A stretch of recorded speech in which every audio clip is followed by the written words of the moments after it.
Venez chers amis, je suis François Kerr donc à Saint-Émilion et comme je vous ai promis une visite peu ordinaire, celle des sanctuaires de Saint-Émilion, je crois que ce serait bien que nous commencions par un lieu profane. Alors je vous emmène chez moi, dans mon sous-sol. Ce sera le début d'un petit voyage tel qu'on en fait rarement. S'il vous plaît, venez avec moi. Voilà, nous voici dans ce lieu profane que je vais vous annoncer, creusé dans le roc. Venez voir, vous allez être surpris par la dimension des lieux.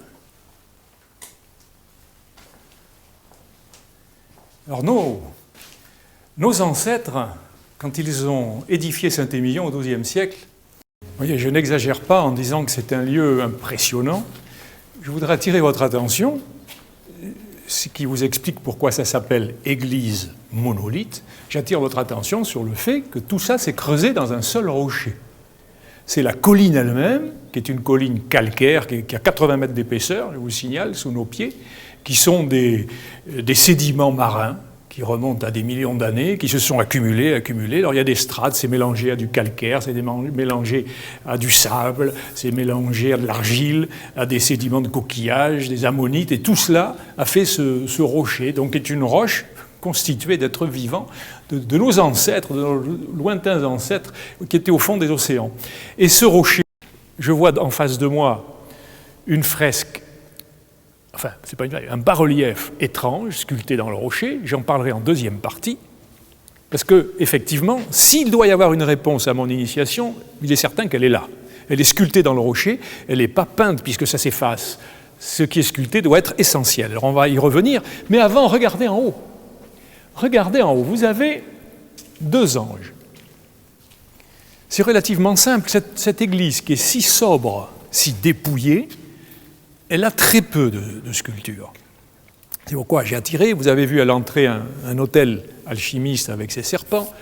Maintenant, vous avez en face ces sculptures dont on va reparler tout à l'heure, et maintenant j'attire votre attention au-dessus.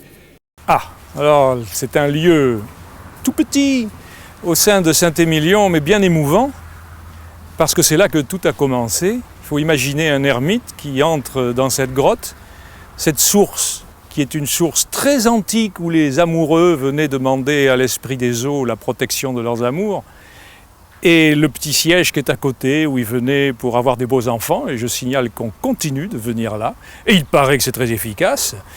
Ce lieu est très émouvant parce que c'est là que Émilion est venu à transformer la source en baptistère et qu'il a commencé à christianiser la région, au fond, en respectant parfaitement la tradition et en y ajoutant un message d'amour que tout le monde était prêt à accepter, bien entendu, et en personnalisant la divinité, en disant « elle est là, elle vous aime, elle pense à vous, vous avez une destinée personnelle à réaliser dans Saint-Émilion ».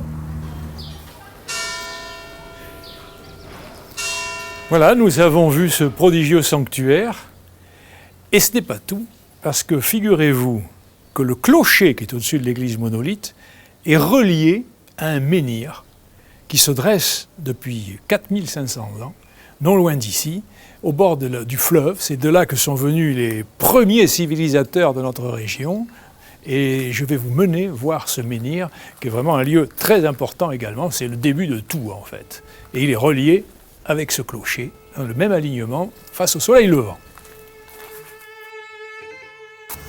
Voilà, le menhir du port de Saint-Émilion.